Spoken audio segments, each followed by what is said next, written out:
Welcome, everybody, to another awesome episode of Wine, Hops, and Road Stops. I am Jeff Bonomo, and I am joined once again with my wife and best friend, Desiree. Hello. Hi. How are you today? I'm nervous. Okay, why is that? Well, because I think you're going to put my beer tasting skills to the test today, and I don't know that I'm going to pass. Yes, we are. We're going to do that. We're going to see if she can actually recognize the difference between three, we'll call them domestic beers. Even though I don't consider Yuengling Lager Light a domestic beer, since it's not one of the huge conglomerate beers. But we're going to test Yuengling Light Lager, see if you can tell the difference between that, a Coors Light, I believe, and a Miller Light. We did this once before, a long time ago, with your cousin, with a good friend of mine, Jason. Yes. We did it on the show, and I don't remember actually the outcome on that. I don't know if he was able to tell the difference or not. I don't remember. I don't know. We'll have to look into that. You were actually here, but not on the show at the time. I was behind the scenes. Yeah. So that's a little bit later in the show. But right now we're going to talk a little bit more about being healthy since the spring is here. It's springtime. And, people may want a healthier drink. That makes sense. Yeah. And so I scoured the internet. Scoured it? Hot water? Yes. Scrub brush? Or? I did that, yes. And what I found was a lot of people say the healthiest drink for you is a gin. Oh.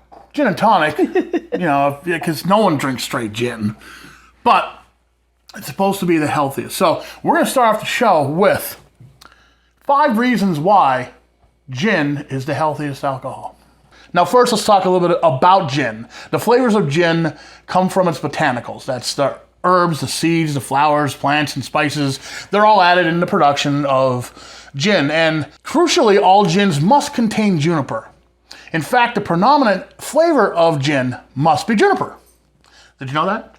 I figured. Yeah. But did you know a drink cannot be defined as gin by law unless it has juniper in it? Anyway, that's the deal with gin. So let's talk about the health properties of gin. I think it's mainly about the juniper berry, actually. Juniper berries contain elements that reduce inflammation and gas. So, you don't have to be gassy. Be less gassy if you drink gin. You still drink it. I love gin. Juniper berries are packed full of antioxidants that reduce wrinkles and promote healthy skin. Oh, now I see. No, my skin's not healthy. I don't know if that one's completely true. Maybe I just need more gin. Gin can also help reduce the risk of hypoglycemia for diabetics. Gin can also help restore bone health. Number 5, gin can help you lose weight because a single glass of gin is only around 110 calories. So does it help you lose weight or help you not gain weight because you're drinking? Right. Well, compared to your craft beers, especially those big beers, and a lot of other stuff that you're drinking, there's a lot more calories in it than if you're just going to drink gin. And I like to drink gin and diet tonic, which has no calories in it at all. Right. So there you go. But one more. One more really good benefit? Honorable mention. Okay. Gin and juice. Oh. The drink and the song by Snoop Dogg. Okay. Yeah, both. That's an honorable mention, I have to say. That's another benefit because there's a song about it. I'm pulling it from memory. Oh, boy. From the Gen X memories. And if you like Gen X memories, you should go to our Wine, Hops, and Road Stops group because there's a lot of Gen X memories posted there about what we used to drink back in the day, like Red Dog and Goldschlager we were talking about the other day. So if you're not a member of our group, facebook.com/Wine, Hops, and Road Stops is our page, and there's a button to go right to the group.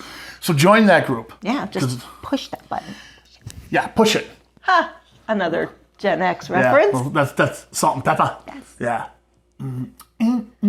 Okay, we're going to move on. Okay. From that, I'm not going to sing the song so we don't get a copyright flag. I want to talk about a drink I just heard of the other day at work. During the big Zoom meetings at work, since I work remotely, we got to talking about certain drinks during our Friday kind of social Zoom meeting that we have. And the one guy mentioned a drink called French 75. I had no idea what this was. Did you ever hear it before? No. Probably because I don't like champagne. but I do want to try it. So we don't have, I just found out about it the other day, so we don't actually have everything to make it, but we will make it on a upcoming show. But I'm going to tell you guys all about it right now because I'm really intrigued because, of course, it has gin in it. So this is what a French 75 is. It contains gin, fresh lemon juice, sugar, and champagne. 1 ounce of gin, probably more than 1 ounce of gin for us. 1 ounce of lemon juice, freshly squeezed. 1 ounce of simple syrup. 3 ounces of champagne or other sparkling wine. So maybe we'll do a different sparkling wine because I think champagne tastes like feet. And you just garnish with a lemon twist. So there's your new drink for the show. Try it out. Let me know if you do try it out, if you like it or not. And you can do that in our group. You can do that in our group, yeah. We like for our audience to talk to us more. There are a lot of people who are in our group talking about different things that they like, some things that they don't like about us, maybe. The fact that we always say we like everything we try. So we're going to actually do a show for this one lady. I can't remember her name offhand, but she knows who we're talking about. No, it's not Nikki. It's another one who talks a lot and communicates with us a lot. So we're going to do something for her. We're going to, at a later date, we're going to try some really bad beers. We're going to find like the lowest rated beers from Beer Advocate. And another thing, it's not a flashback episode because we've done that before. Way back when, before you were on the show, we actually went to the beer stop and Alan gave me the worst beers that he sells there. We're going to try it again. We're going to get some really bad beers and try them so you can see us go like that. I'm excited for that because I have been accused of liking everything, but people who really know me, they can see that. They can see it in your face. They know that I'm, they know the truth. Honestly, I do find something good to say about a lot of the stuff, most of the stuff we drink. There really hasn't been something on the show that I was like, ugh, like really, really. I know there was for you. We won't say what it was because I don't remember exactly, but there were a couple that you were like, yeah, this is fine, but for me, pretty much, I could, there hasn't been much that I didn't like. This episode, we're going to continue checking out Funk Brewing. We got 2 more beers from them we're going to check out. And, of course, later on the show, Desiree is going to taste test and try to figure out what beer she's drinking. We're going to blindfold her and everything. It's going to be great. So don't go away. There's more Wine Hops and Road Stops when we come back.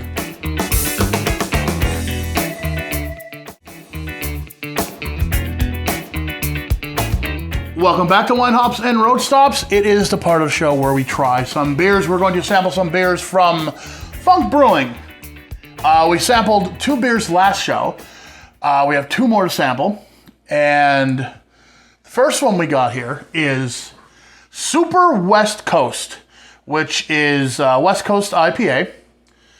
It's right up my alley, right? Yes. So we're going to try that. Now, you may be asking, what is the West Coast style IPA? Compared to an IPA, a regular one, an East Coast one, or whatever. IPAs, there's a bunch of different kinds of IPAs anymore. You got the hazy, juicy ones. They're like the New England style ones, and then they got the West Coast ones, and they got the ones, and they got the brewed IPAs. They got all kind of IPA stuff. It's like IPA crazy. You got the dark IPA. Right, so let's talk a little bit about the West Coast IPA. West Coast style IPA is a type of India Pale Ale known for its bold hop aroma. This means there's a lot of hops in there, Des. Yeah. High bitterness and citrus and piney flavors. It originated in the Western United States, particularly in states along the Pacific coast, such as California, Oregon, Washington. Key characteristics of West Coast IPA include, number 1, bold hop aroma flavor, often featuring American hops. High bitterness compared to other IPA styles. Oh no, you're not going to like that. Citrus, piney notes, and of course the typically clear or just lightly hazy appearance. Now that's the standard issue West Coast IPA. I'm not sure. I haven't cracked this open yet. Have not had this, so I'm not sure how much it's going to stick to that actual style. But let's check it out. Let's get some glasses over here and let's try it. All right. Now, it's clear. It's a lot clearer than what we're used to. I mean, because we've been drinking a lot of juicy IPAs because that's what the market is flooded with now. So I'm kind of excited about this because this seems like it's going to be like a throwback to a simpler time. So let's see. This is, oh boy, can you smell it? I'm scared. You scared? Well, you don't like a lot of hops. No. Well, this is aggressively hopped in the kettle for layers of sticky hop resin, but pleasantly smooth bitterness. Okay, let's try it. Oh. That is amazing. I knew you were going to like it. Yeah, that's amazing. That's really good. 7% ABV. Not too big of a beer for the IPA family. It's dry hopped, and you can tell. Yep. Yeah, it's real dry. Yep. Aromas of pineapple, tangerine, and they say a little bit of coconut. It smells really good, but it's not your thing, is it? not my style. No, when they're real hoppy like that, they taste like soap to me. Oh, this is good. So doesn't mean it's a bad beer. It just doesn't. It doesn't do it for me. It doesn't do it for you. Do it. Am I quoting Spaceballs or am I quoting Both Star Wars? now? Yeah. Yeah. Do it. Doesn't do it for you. Doesn't do it. Yeah, do it. Okay. Well, that's okay. I'll drink it. Okay, thank you. Because I really like this. Okay. Too much for me. Consensus is, if you're a hophead, you're going to like this beer. You're really going to like this beer. If you're not, well, then, it may be a little bit too bitter, maybe too hoppy. Maybe she even needs a drink. So, yeah, there is a lot of that dry hoppiness. You could actually taste a little bit of, like, the sticky resinness. Yeah, that's definitely your kind of beer. Absolutely. But, yeah, it's good, though. I like it. Now, let's move on to something a little bit more interesting, which is this Mexican lager we have here. So I know you're going to ask me what actually a Mexican lager is. What is a Mexican lager, Jeffrey? I knew you could ask me that. Mexican lagers often contain corn or rice, which contribute to a distinct flavor profile compared to some other lagers. Mexican lagers tend to have a light, crisp flavor, a little bit of sweetness, which make them drinkable and refreshing, especially in the warmer climates. Traditional Mexican lagers also sometimes use Vienna-style malts alongside of the Pilsner malts, and that gives it like a unique malt character compared to the other ones. These are often enjoyed alongside of spicy foods during festive occasions, so I'm really, really excited about this Mexican lager. It looks like it's probably going to be really good. It's called Viva. It is a crisp, light, well-balanced Mexican lager, 4.5 ABV, so it's not really big. Let's try it out. I'm excited. I like, and again, let's talk about the label. I like the label. Yeah. You like the label too. I do. Again, another show we got to do. We just got to go out and pick some beers just for the labels. And we did that before too. We're just going to repeat some of the greatest hits, I guess, on this season, right? Good, because those are always fun. Yeah, this looks nice. Here you go, dear. Oh. All right. Mexican lager here. Okay, you're not going to get much nose because it's a lager. There's not a lot of hops to this. You're probably going to enjoy this. So, drink up. Let's see. Okay. Ooh. You like? I do. Yeah, me too. And look at that face on it. I love that. I love the artwork. It's great. Yeah. I picked this over like even a Modelo because I know it's really popular now. This has more flavor, I think, than Modelo. Mm-hmm. I like that, Mexican lagers, are, like I said, they're a little bit different. You get the smoothness of the lager, but there's a little bit of more sweetness to it. This is really nice. This is definitely springtime beer. Yeah. Spring and summer, and probably the fall too, because you know us. Yeah. Yeah. Yeah, that's refreshing. Yeah, it is. It is. It's really nice. And again, it's 4.5 ABV, so it's not really big either. And there's no you can't taste the alcohol in it. There's no burn. It's very like they say crushable, very drinkable. Yeah. That's all I got to say about it. It's a very good Mexican lager. I like it. Yeah. If you are a lager fan, even a Yuengling lager fan, this is right up your alley, I think, right? Yeah. Well, okay. All right. We got to do the test. Would your dad like it? I don't know. Well, by the time he gets over, there'll be none left. So. Yeah. All right, don't go away. More Wine Hops and Road Stops coming after these messages, and that's when Des is going to drink some domestic beer.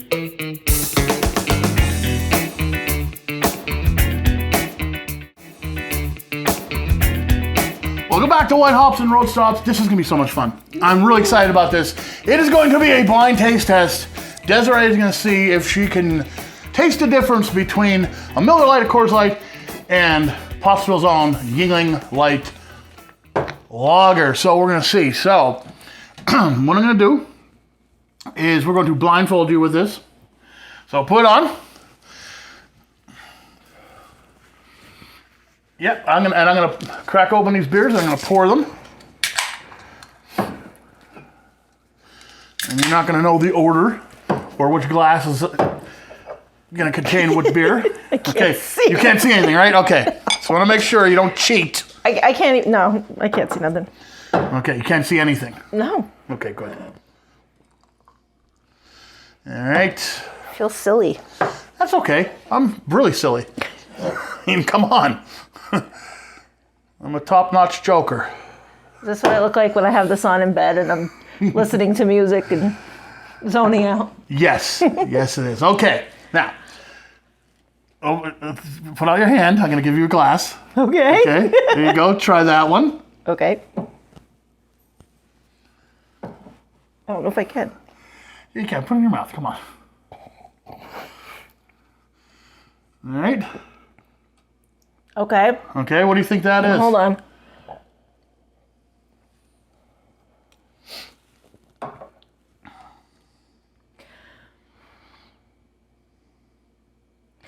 I'm torn between two here. All right. What do you think it is, though? I think that's the Miller Lite. Okay. Try this one.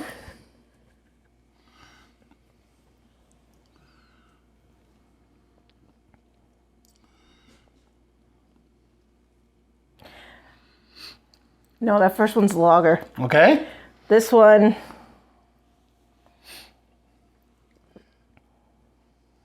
is Miller Lite. Okay. Here's the last one. So this should be Coors Light, right? It should be. Yeah, that's Coors Light. Okay. I'm going to try her.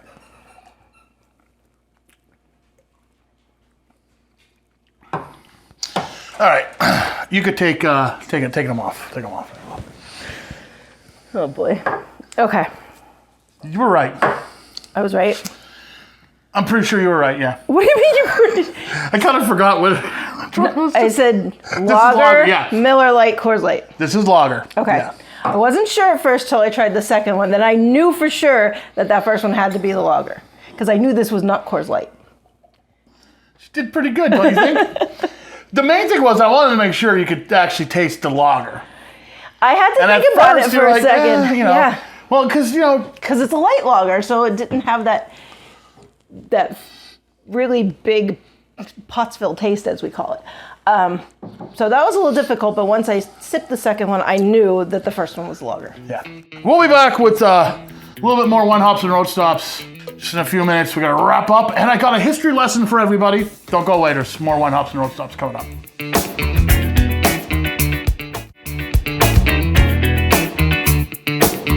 Last segment of Wine Hops and Road Stops. We don't have much time, but I want to thank each and every one of you that watch the show and, of course, communicate with us online.